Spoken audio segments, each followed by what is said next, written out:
Toujours à la une du 13h, un bébé retrouvé mort dans un sac de voyage en Banga, c'est dans la région du littoral. La triste découverte a été faite il y a quelques heures par les éléments de la gendarmerie nationale. C'était au cours d'une opération de prévention routière. Les deux suspects interpellés ne possédaient aucune pièce d'identification. Et dans ce journal, crime passionnel à Minkar, dans l'arrondissement de Makar, un homme découpe sa petite amie à l'aide d'une machette. L'auteur du crime n'a pas supporté l'infidélité de sa compagne. On en parle dans ce journal. Voilà pour le sommaire.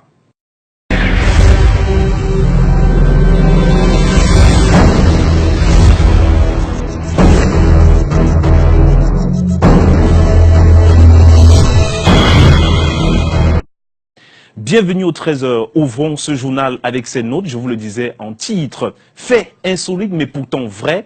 Deux individus de sexe opposé emportant avec eux un sac contenant un bébé mort ont été interpellés au cours d'une opération de prévention routière dans la ville de Mbanga par les éléments de la gendarmerie nationale. L'un des individus interpellés est suspecté pour vol et assassinat du bébé.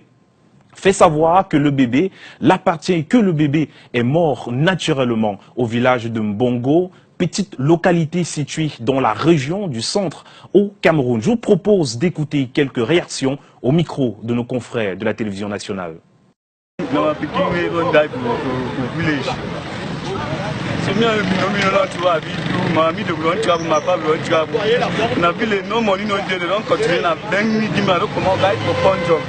Avant que je sois arrivé à Douala, ça c'est à Douala à Bangassi, il nous attend là-bas. Ton bébé s'appelle comment? Ton bébé s'appelle comment? Il s'appelle Bevo. Tu as son acte? Son acte. Son acte est resté en Bongo. Je suis entré dans le véhicule comme de coutume. Je me suis présenté, j'ai demandé aux usagers de sortir du véhicule afin de se faire identifier et se faire fouiller. Les intéressés, les gens qui sont interpellés sont sortis en troisième position. Les deux n'avaient pas de cadre. Ils m'ont approché, me disant qu'ils voulaient causer avec moi. Je ne sais pas ce qu'ils voulaient me dire. Je l'ai vu, l'homme en question, il tremblait. Je ne savais pas pourquoi il tremblait. Je lui ai demandé de me sortir son sac de voyage parce que je l'ai vu trembler. Quand je lui demande de faire sortir mon sac de voyage, il m'approche intimement et dit mais restez à distance. Pourquoi vous m'approchez? Il me dit chaque fois qu'on cause, j'ai un corps dans la voiture. Je veux qu'on cause, je comprends quoi. Le corps, il dit que le corps, comment on fait, dans quelles conditions? Il me dit c'est un sac, c'est le corps de mon enfant. C'est comme ça que j'ai saisi le commandant de compagnie, mon commandant de brigade. Autre fait dramatique dans ce journal, les récentes pluies particulièrement violentes et orageuses ne seront pas oubliées d'aussitôt en Vam-Yomton dans l'arrondissement des Bolova 2. Elles ont décimé maisons et plantations, laissant plusieurs familles sans abri et sans nourriture. Le sous-préfet de cette localité est descendu vers les sites touchés pour réconforter les populations sinistrées. Voici le récit d'Ambroise Fauguin. Vam-Yomton, ou le triste visage d'un pauvre village sinistré, situé à 20 km de Bolova, sur la nationale numéro 2. Le dernier orage est suivi de grands vents, comme le témoignent les villageois, était d'une rare violence. Après son passage, de pauvres paysans dans le désarroi. Ils étaient déjà en train de faire le repas avec les petits enfants. C'est arrivé comme ça. Le grand arbre qui s'abat sur nous est environ 15 ans. Subitement, le ciel s'est commencé à s'obscurcir et un violent orage s'est déclenché. C'est le grand vent qui a soulevé la toiture de ma maison jusqu'à la projeter à plus de 150 mètres. Des toitures emportées, des arbres déracinés, des plantations de bananiers et de cacaoyers détruites, et même l'école publique du village n'est pas durée. Le sous-préfet de Bolova 2e constate ici l'ampleur des dégâts et réconforte les populations.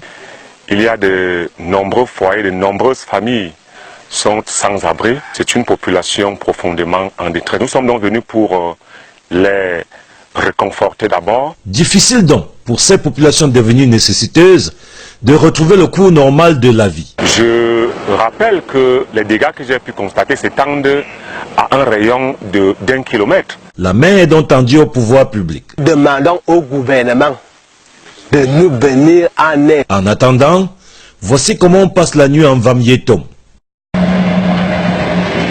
À la belle étoile. Manque de financement, d'outils de travail appropriés, un marché presque inexistant pour écouler leurs produits. Les différents villages autour de la localité de Vorna dans le Mayori qui se structurent à travers la culture du maïs ont beaucoup de mal à se développer. Ainsi, ils ont décidé de se réunir autour d'une fédération pour pallier à ces manquements. Le reportage d'Eringele. Eux, ce sont les jeunes de Vorna et d'une vingtaine de villages aux alentours, de retour des villes pour les villages pour pratiquer l'agriculture. Ils sont jeunes et croient également que la terre ne trahit pas. Ils s'organisent ici au sein d'une fédération d'agriculteurs pour, disent-ils, lutter contre la faim dans le septentrion. L'extrême nord, il y a le problème de la famine. Aujourd'hui, à l'heure que je vous parle, à Maro, il y a la famine pour cette année 2018. Aussi bénéficie-t-il de nombreux espaces octroyés par le Lamido de Reibouba, sur lequel il cultive du maïs depuis 2011. À Mayora, il pleut précisément 7 mois et c'est suffisant pour le maïs et pour l'arachide et le soja. Bon, nous avons trouvé que Mayora peut être un point de distribution des agroalimentaires. Invités à vivre leur structuration, des autorités administratives et traditionnelles, ainsi que Bernard Djonga, ingénieur agronome réputé. J'ai vu des jeunes.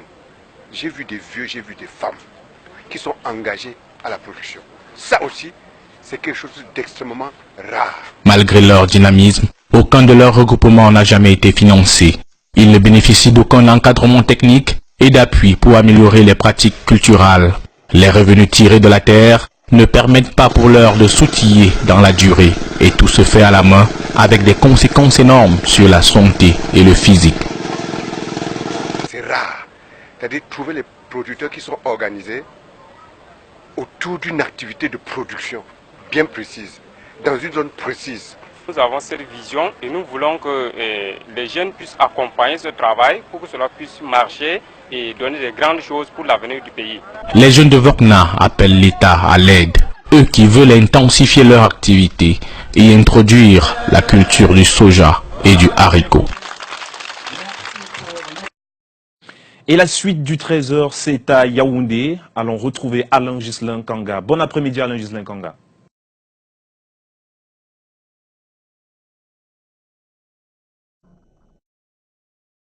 Bon après-midi Junior Ossin et bon après-midi à tous. Nous vous l'annoncions en titre.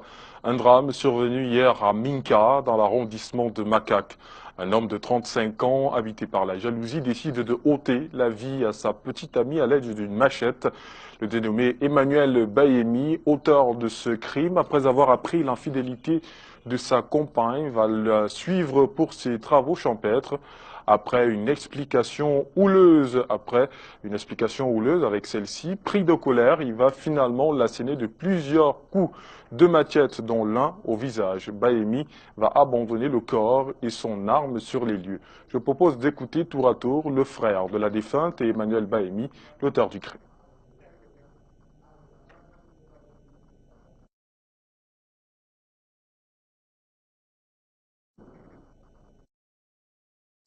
Dans l'actualité également, une session pas comme les autres des questions orales. Hier au Sénat, c'est l'un des sénateurs SDF qui a appelé la Chambre entière à condamner l'absence d'un ministre alors qu'un autre répondait sur les chiffres du GCI. Ghislain Pierre Essonneau et Serge Alain Zébou. La vie continue au Sénat dans l'attente des résultats du scrutin du 25 mars dernier.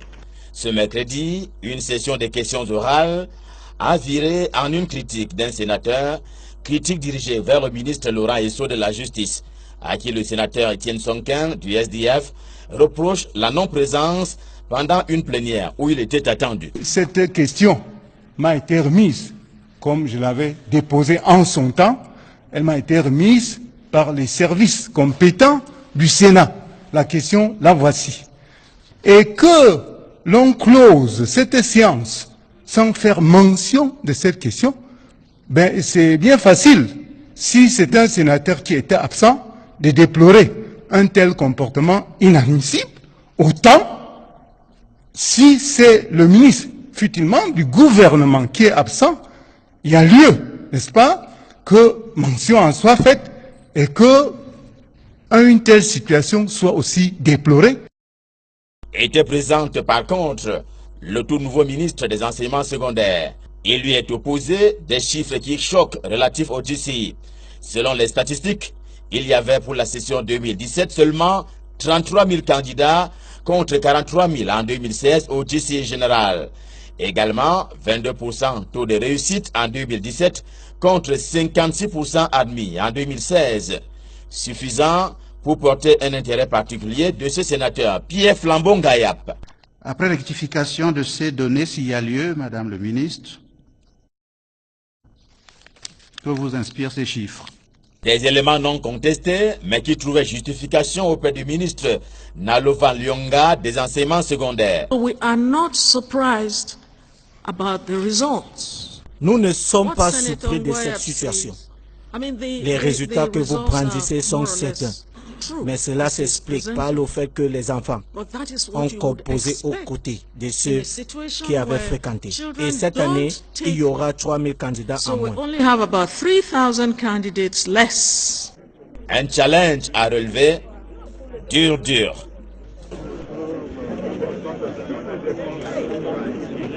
Revenons sur ce drame survenu hier à Binka, dans l'arrondissement de Makak.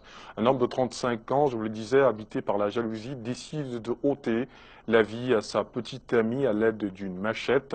Le dénommé Emmanuel Bayemi, auteur de cette tragédie, après avoir appris l'infidélité de sa compagne, va la suivre pour ses travaux champêtres. Après une explication houleuse avec celle-ci, pris de colère, il va finalement l'asséner de plusieurs coups de machette dans l'un au visage. Bayemi va abandonner le corps et son arme sur les lieux. Je propose d'écouter tour à tour le frère de la défunte et Emmanuel Bayemi, l'auteur du crime. Premièrement, les habits qu'il portait, il les a enlevés. Quand on est allé voir chez lui à la maison, on a trouvé qu'il a enlevé les habits qu'il portait, les habits qu'il a utilisés pour la tuer, sûrement que c'était imbibé de sang. Voilà. Et il les a lavés. Et après, il les a trempés. Jusqu'à présent, même, c'est encore dans le seau d'eau. C'est encore là. On a commencé à faire chamailler. Après, lorsqu'on a fini de chamailler, j'ai pris la moitié, j'ai blessé ça ici. J'ai pris la moitié, j'ai blessé ici. J'ai encore blessé ici, comme ça, à la bouche. Après, je suis parti à la maison.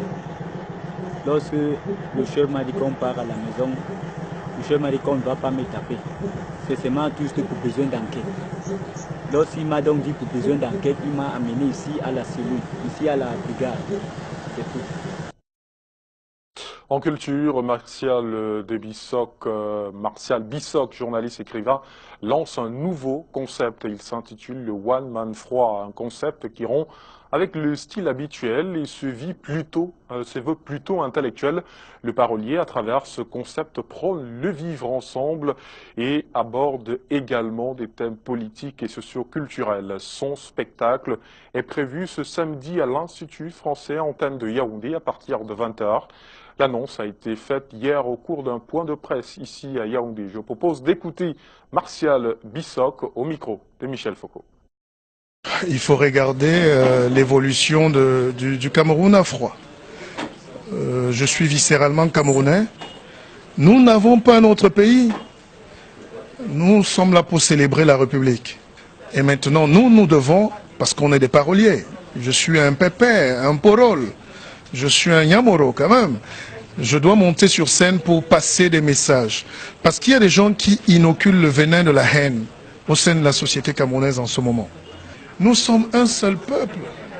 Je raconte ça, le vivre ensemble, ce n'est pas les slogans politiques, c'est du concret. Je vais vous parler aussi du franc CFA, de l'esclavage, la colonisation. Et puis après, on va parler de la politique culturelle, la musique, pourquoi ça ne marche pas.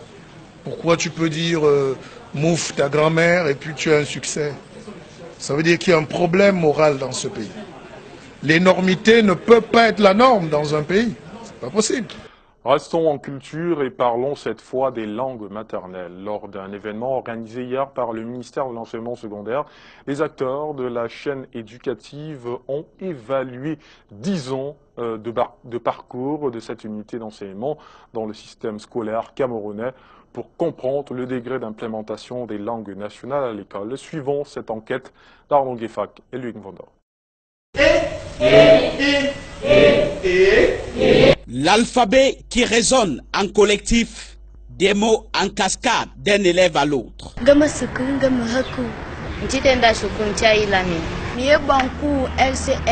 Ambiance d'un cours de langue et culture nationale au lycée bilingue de Toukébé à Yaoundé.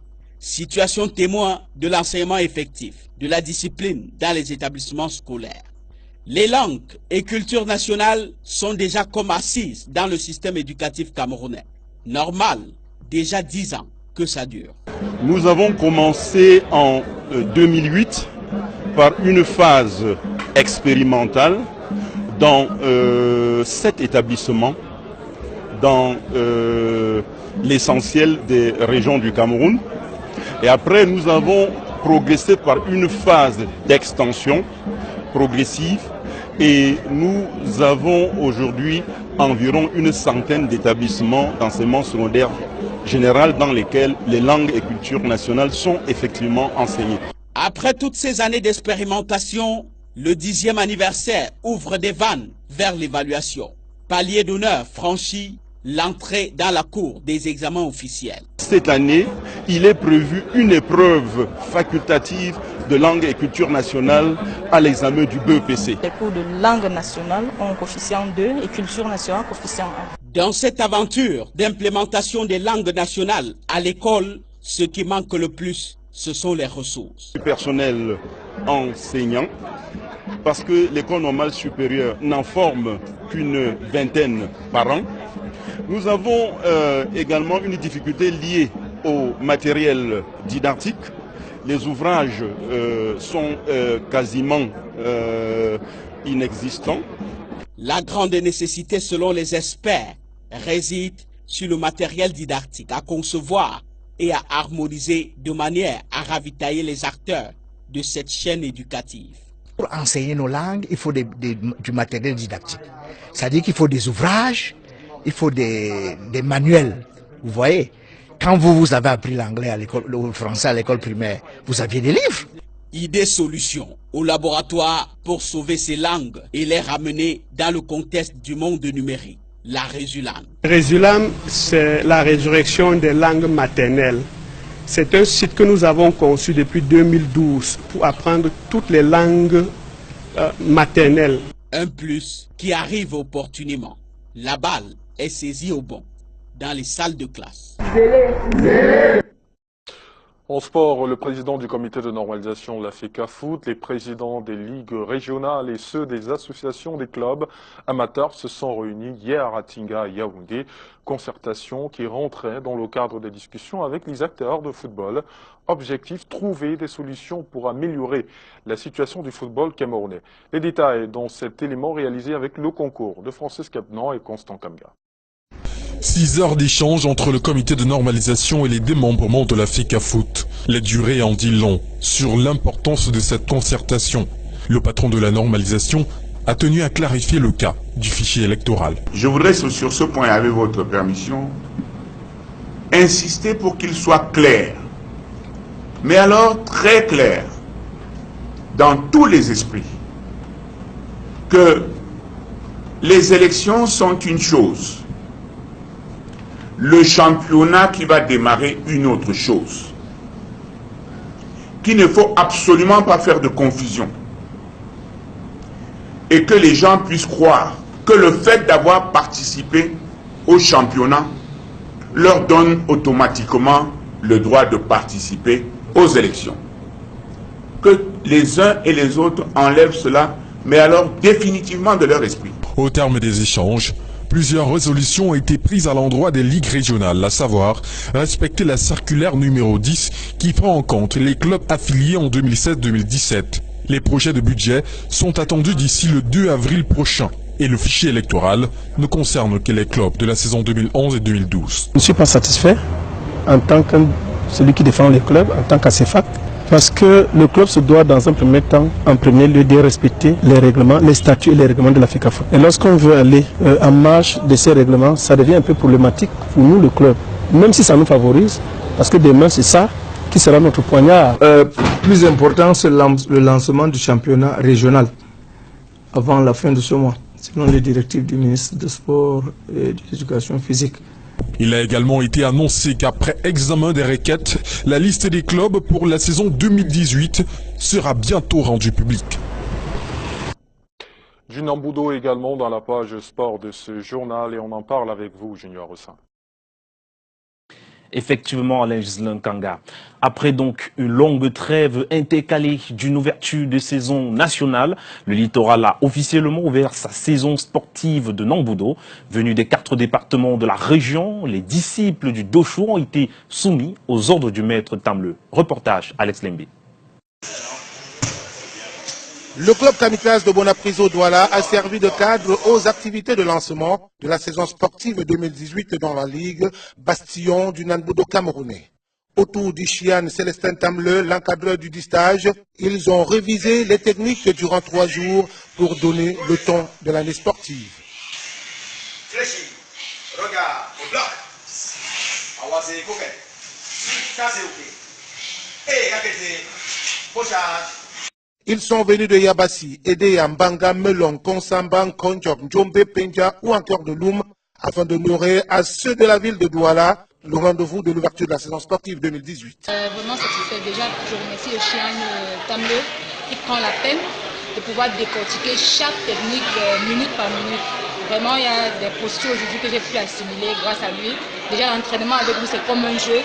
Donc, du coup, ça nous fait penser un peu à notre maître qui n'est pas là aujourd'hui. Notons la présence d'une vingtaine d'enfants à ce stage d'ouverture des saisons sportives, ce qui augure des lendemains meilleurs en ce qui concerne la relève dans cette fédération sportive civile. Pour un début de saison qui en est un, les athlètes ne peuvent pas être au point. On est en train de commencer un processus et si la programmation est on a vu des gens physiquement fait à rebond. Nous sommes rendus à notre 3e séance et nous sommes fiers de nous parce qu'on a travaillé. Le stage finit demain, il y a encore beaucoup de choses à faire. Quelques enfants. Après cette ouverture de saison réussie, le calendrier de la saison s'avère chargé tant dans la Ligue qu'au niveau national.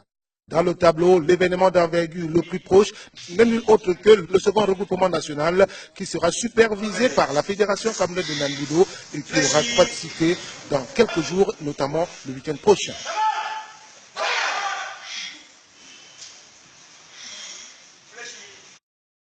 Parlons religion dans ce 13h. Les assemblées pentecôtistes communément appelées églises de réveil ou églises réveillées explosent, attirant de nombreuses foules.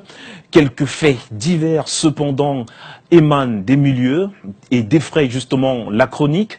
Sévices corporels, séquestration des fidèles, autant pour moi, détournement de salaire, travail forcé, escroquerie en tout genre, église réveillée, la paix ou l'épée. C'est le commentaire de Robert Charlitoc cet après-midi. Les lois de décembre 90 portant sur la libération des activités politiques, économiques et sociales au Cameroun ont incontestablement leur côté positif. Mais ne dit-on pas que trop de liberté tue la liberté? Quelques faits divers ayant pour théâtre le milieu dit des églises de réveil ou réveillées ont déjà défrayé la chronique ces derniers jours.